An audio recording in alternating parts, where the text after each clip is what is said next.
Hey Rebel Rouser, I'm Alan Voivod, and this is Star Wars 7x7.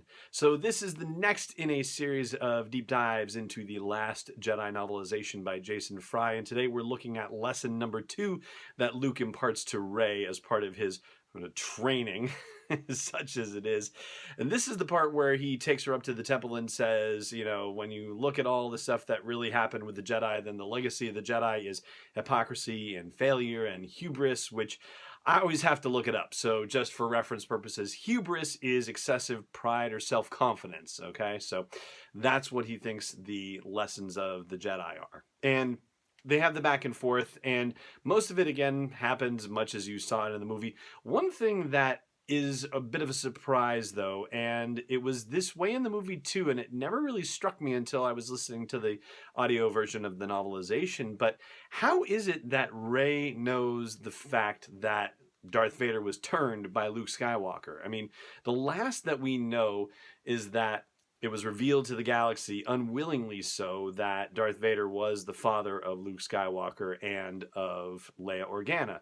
But we don't necessarily know that the circumstances of that turn were also revealed, right? All we know is that the parental lineage thing was revealed, and that was it. And I double-checked this against Star Wars Bloodline, which is the novel by Claudia Gray, where the galaxy learns that Leia is the daughter of Darth Vader. And the speech that she gives to the Senate at the time, she does not reveal that Darth Vader turned back to the light side at the end of everything. And basically, she considers saying it in the moment, but decides that it's not really going to go over, that, you know, there's nothing that they're going to be receptive to about that.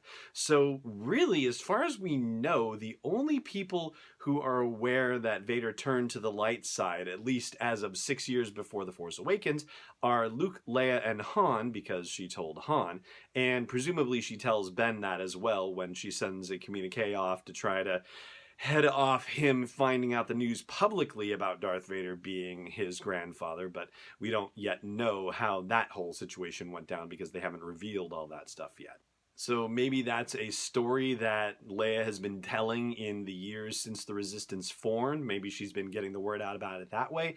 And if that's the case, then Rey would have had to hear it from some other source on Jakku, or possibly Leia gave her the brief rundown on everything when she had a few moments before she sent her off to go find Luke, or maybe Chewbacca told her all about it, because I'm sure if Han knew about it, then Chewie probably knew about it too. So I guess there are possibilities for her actually hearing the story of the fact that Luke was able to redeem Darth Vader and Anakin turned back to the light side prior to his death, but yeah, it's still kind of a big question mark as to how she actually found that out. Meanwhile, as they're talking, Rey sees ships come sailing in, and Luke tells her, oh, those are a bunch of pirates, they're raiders, they're going to be plundering the caretaker's village. And Rey freaks out and says, we got to go help him. And he says, you know what a real Jedi would do? Nothing. And all those books down in the Jedi library, they would say, don't do anything until you can find balance within yourself, even if people are going to get hurt while you're busy trying to find balance. And Rey says, well, the heck with that, and runs off. Now, this is one of those deleted scenes from The Last Jedi that everybody was freaking out about, thinking, oh, this must be the third lesson that Luke was trying to teach her. Well, it's not actually, and Rian Johnson has come out and said as much as well, that the third lesson was never filmed, and so that's a whole other issue entirely. Whether it's in the novelization, I don't know yet, because I haven't gotten through the whole novelization. Maybe you have, and so heck, go ahead and spoil it for me. Show me what you got at the Facebook post for this video or on YouTube. So facebook.com/SW7X7, youtube.com/SW7X7, whichever one works for you. Anyway, so that's the scene where she goes rushing down to the caretaker's village that's down by the bay and slashes through a driftwood gate, causing more damage for the caretakers.